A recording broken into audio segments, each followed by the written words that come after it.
जय हिंद दोस्तों, दिल्ली कंपटीशन में आपका स्वागत है। आइए आज हम लोग पढ़ेंगे पॉलिटी में भाग वन का क्लास चलेगा the union and it's territory, संघ एवं उसका राज्य क्षेत्र।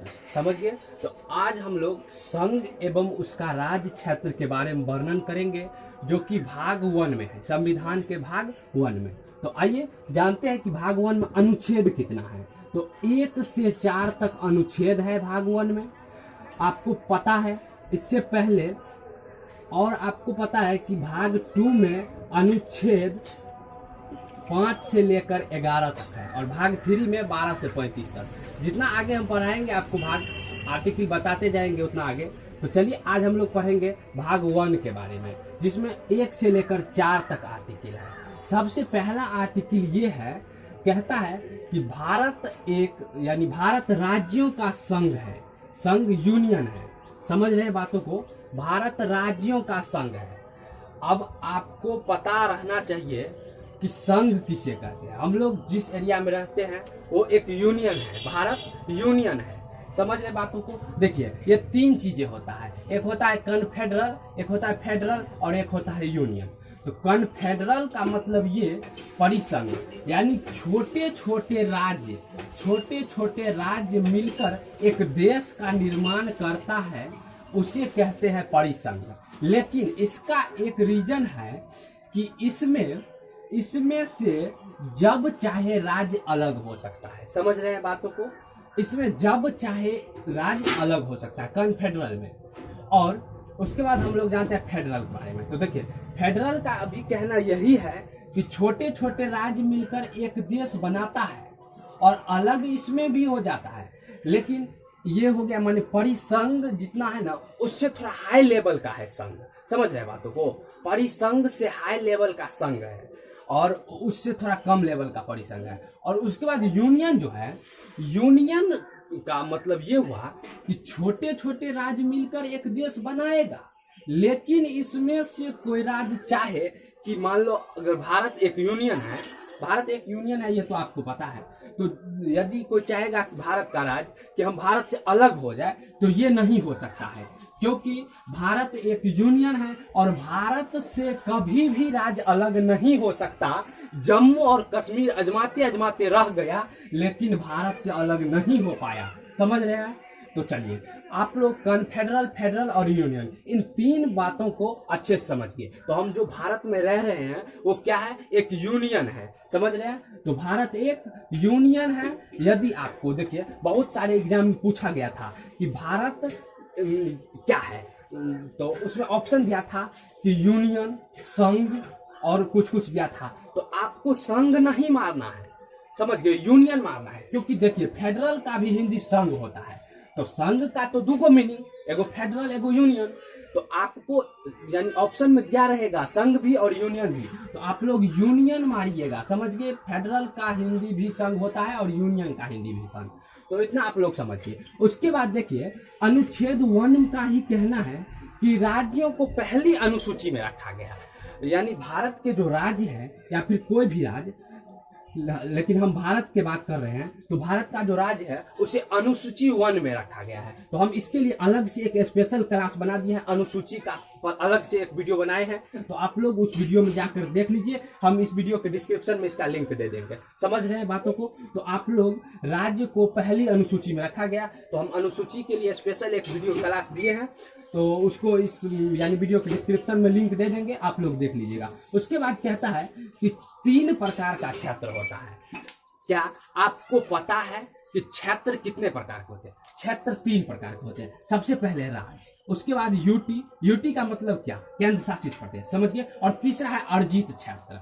तो आपको पता है कि हमारे भारत में 28 राज्य है। कितना है? 28 राज्य और 8 केंद्र शासित प्रदेश है। ये तो आपको पता है कि हमारे भारत में 28 राज्य और 8 केंद्र शासित प्रदेश है, लेकिन अर्जित क्षेत्र एको गो नहीं है। अर्जित क्षेत्र एको गो नहीं है। अभी तक अर्जित क्षेत्र नहीं बना है। जब संविधान बन रहा था तो उस समय इसको सोच समझ के रखा गया था कि यदि अर्जित क्षेत्र आएगा तो हम उसे भी रखेंगे भारत में, लेकिन अभी तक नहीं आया है, इसीलिए अर्जित क्षेत्र अभी तक भारत में नहीं है। और राज्य तो आपको पता है कि 28 गो है, और यूटी का मतलब क्या कहते हैं उसे, केंद्र शासित प्रदेश 8 गो है। समझ गए आप लोग?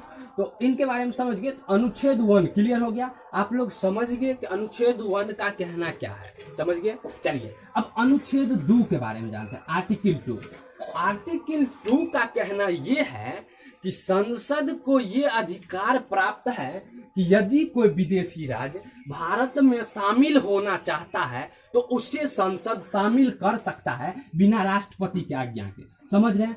राष्ट्रपति का कोई जरूरत नहीं है, संसद सिर्फ ये कह देगा कि हम विदेशी राज्य को भारत में मिलाने जा रहे हैं, राष्ट्रपति को यानी अधिकार देना ही पड़ेगा, ये नहीं कर सकता। इसको इतना पावर नहीं है कि ये नहीं कहेगा।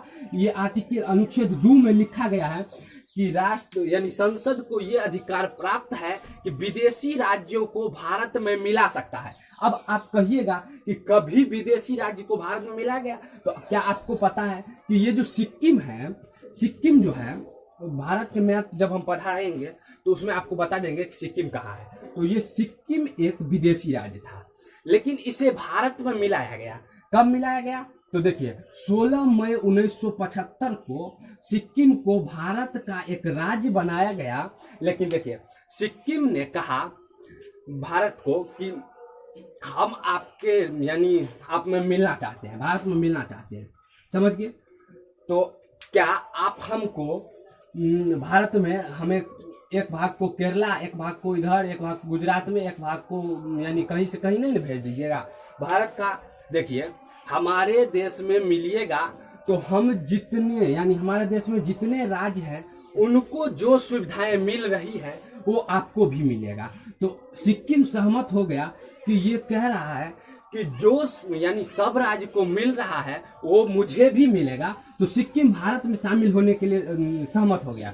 तो 35वां संशोधन 1974 में जो हुआ था उसमें सिक्किम को सह राज्य बनाया गया था, यानी चेक करने के लिए बनाया गया था कि सिक्किम भारत में आकर कोई गलत तो नहीं कर रहा है।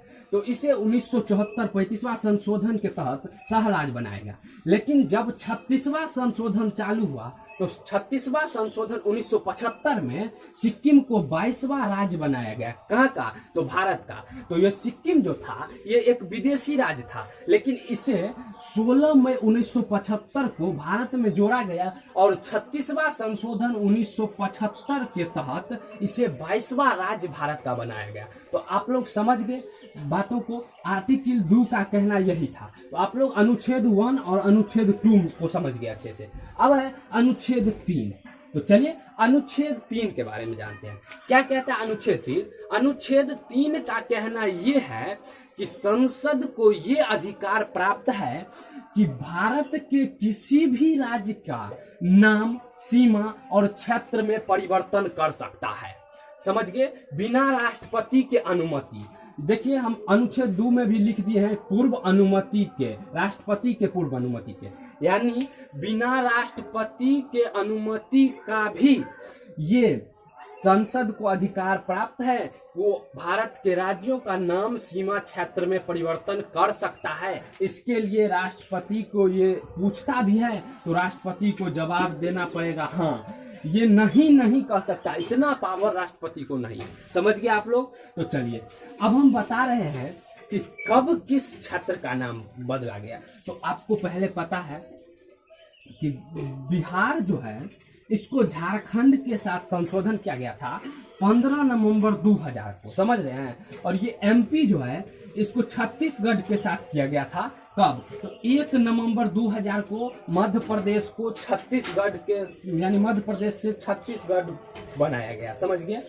और यूपी को उत्तर प्रदेश से उत्तराखंड भी उत्तर प्रदेश यानी उत्तर प्रदेश के राज्य को काट करके थोड़ा उसमें से उत्तराखंड बना दिया। यानी जब संशोधन हुआ ना तो यूपी को आधा यूपी बचने दिया और थोड़ा भाग को उत्तराखंड के नाम दे दिया, और ये 9 नवंबर 2000 को हुआ, समझिए। तो मध्य प्रदेश छत्तीसगढ़ का विभाजन हुआ 1 नवंबर 2000 को, यूपी उत्तराखंड का विभाजन 9 नवंबर 2000 को, और बिहार से झारखंड का विभाजन हुआ 15 नवंबर 2000 को। तो आप लोग इतना याद रखिए, ये संविधान जो बनाया है ना, बहुत दिमाग लगा करके बनाया है। 2 में कहता है कि किसी विदेशी राज्य को भारत में मिला सकते हैं, लेकिन 3 में कह दिया है कि आप तो पहले मिला लो। 2 में तो मिल गया, अब कहता है कि तुम उस राज्य को जो करना है कर दो, काट कोट के हटा दो, सीमा क्षेत्र नाम में परिवर्तन कर दो, जो करना है कुछ काट के रख दो, समझ गए। तो 3 में ये भी कह दिया है। तो लोग तो यानी दूसरे राज्य, विदेशी राज्य तो 2 के अनुसार यानी अनुच्छेद 2 के अनुसार भारत में शामिल हो गया, और उसको अनुच्छेद 3 के तहत कुछ काट के रखने का भी आदेश संसद को दे दिया गया है। समझ रहे बातों को। तो आपको हम बता दिए, 2-3 को एग्जाम्पल दिए कि कब किसको संशोधन किया गया। बहुत ऐसे राज्य है जिसका नाम यानी चेंज कर दिया गया, सीमा भी चेंज किया गया, क्षेत्र भी चेंज किया गया। तो इन सब के बारे में आपको हम बता दिए। तो अनुच्छेद 3 के बारे में आप लोग समझ गए। तो 1, 2, 3 अनुच्छेद क्लियर। अब है अनुच्छेद 4, आर्टिकल 4। तो आर्टिकल 4 का कहना यह है कि अनुच्छेद 2 और 3 के संशोधन को 368 के बाहर रखा गया है। अब आप लोग कहिएगा कि ये 368 के बाहर का क्या मतलब क्या हो। तो देखिए, जब 368 के बाहर किसी भी चीज को रखा जाता है ना, तो उसमें राष्ट्रपति का आज्ञा लेना माने राष्ट्रपति की आज्ञा का जरूरत नहीं होता है। राष्ट्रपति को हाँ करना ही होगा जब 368 के बाहर रखा जाएगा। लेकिन जब 368 के अंदर यदि अनुच्छेद 2 और 3 को रखता ना, तो फिर राष्ट्रपति के आज्ञा के बिना ये संसद कुछ नहीं कर पाता। लेकिन ये 368 के बाहर रख दिया गया है। तो ये 368 के बाहर रखा गया है, तो बिना राष्ट्रपति के सिग्नेचर का भी ये संसद माने दूसरे विदेशी राज्य को भारत में मिला सकता है, और उस राज्य के नाम क्षेत्र में परिवर्तन कर सकता है। तो आप लोग इन बातों को समझ गए। लेकिन बहुमत कितना होना चाहिए भाई? 50% कम से कम बहुमत होना चाहिए संसद का, समझ गए। और देखिए, और ये जो लिखे हम राष्ट्रपति बाध्य, राष्ट्रपति बाध्य का मतलब ये है कि हम बता दिए आपको कि राष्ट्रपति से अनुमति नहीं लेना है। सिर्फ आप उसको बता दीजिए कि हम विदेशी राज्य को भारत में शामिल करने जा रहे हैं, आपको यानी अनुमति देगा ही देगा, नहीं का अधिकार नहीं है। 368 के बाहर रखा गया है, समझ गए। आप लोग बातों को समझ गए। चलिए, अब है अनुसूची 1 और 4 प्रभावित होगा। आर्टिकल 4 का कहना यह है कि जब आर्टिकल 4 लागू होगा तो अनुसूची 1 और 4 प्रभावित होगा। देखिए, ये कहना भी सही है, क्योंकि जब भारत के किसी राज्य को यानी नाम, क्षेत्र या सीमा में परिवर्तन होगा, तो आपको तो पता है कि अनुच्छेद 1 में कहा गया है कि भारत राज्यों का संघ है, और राज्यों को पहली अनुसूची में रखा गया है। तो राज्यों का तो यानी बदलाव होगा, राज्यों का तो परिवर्तन होगा, क्योंकि ये अनुच्छेद 3 में कहा गया है कि आप राज्य के नाम, क्षेत्र, सीमा में परिवर्तन कर सकते हैं। तो यही कहना है। तो अनुच्छेद 1 में तो प्रभावित होगा ही, और अनुच्छेद 4 भी प्रभावित होगा। इसलिए क्योंकि देखिए, 2 और 3 का संशोधन 368 के बाहर रखा गया था, और जब ये माने 3 के तहत ये नाम और क्षेत्र में परिवर्तन करेगा, तो अनुच्छेद 4 प्रभावित होगा, क्योंकि इसमें भी राज्य उसका सीमा का परिवर्तन होगा। तो आप लोग इतना समझ गए। लेकिन देखिए, हम इतना तो आपको बता दिए, लेकिन एक बात और है, हम आपको कह रहे थे कि भारत के अंदर में ही ये सब कर सकता है। भारत का जो राज्य है, इस राज्य में ही ये संसद इतना अधिकार दिखा सकता है, विदेशी राज्य पर नहीं। विदेशी राज्य को शामिल करने का अधिकार अनुच्छेद 2 में दिया गया है। तो आप लोग यानी पॉलिटी के भाग 1 को अच्छे से समझ गए, भाग 1 को संघ एवं उसका राज्य क्षेत्र। तो आप लोग इसे याद रखिए, और यदि मेरा क्लास अच्छा लग रहा है तो आप लोग चैनल को सब्सक्राइब कीजिए। देखिए, अब एक इम्पोर्टेंट नोट और है, कहा गया है कि राज्यों का जो एकीकरण हुआ था उसमें किसका योगदान था। राज्य का जब एकीकरण हुआ था और सारे राज्य को एकीकरण करके एक देश बनाया गया था। देखिए एक चीज आपको पता है, भारत एक देश नहीं है, भारत एक यानी बहुत राज्यों का एक समूह है। और भारत में चाहे कोई राज्य कि हम अलग करके अपना अलग देश बनाएंगे तो ये अधिकार नहीं प्राप्त है, क्योंकि भारत एक यूनियन है। क्या है? यूनियन है। यदि कॉन्फेडरल या फेडरल होता तो फिर ये अधिकार प्राप्त रहता, लेकिन यूनियन है तो यूनियन वालों को ये अधिकार प्राप्त नहीं है। हम यहाँ पे थे नोट में, तो राज्यों का एकीकरण में योगदान किस किस का है? तो देखिए सबसे पहला योगदान है सरदार पटेल का, समझ गए। उसके बाद है वीपी मेनन का, और उसके बाद है माउंटबेटन का। तो देखिए एक बार यूपीएससी के एग्जाम में पूछ दिया गया था कि राज्यों के एकीकरण में किसका योगदान था, और इसमें सरदार पटेल और वीपी मेनन को हटा दिया गया था। तो अब बहुत को पता ही नहीं रहता है कि माउंटबेटन का भी यानी एकीकरण में सहयोग था। तो आप लोग याद रखिए कि भारत राज्यों का जब एकीकरण हुआ था तो उसमें योगदान माउंटबेटन का भी था। और इन तीनों में जो रहे ना, यदि तीनों रहे तो सबसे पहले आपको सरदार पटेल को मारना है, यदि सरदार पटेल न रहे तो ये दोनों रहे तो इसमें आपको वीपी मेनन को मारना है, और यदि दोनों नहीं रहे तो माउंटबेटन को मारना है। तो चलिए आज के लिए धन्यवाद।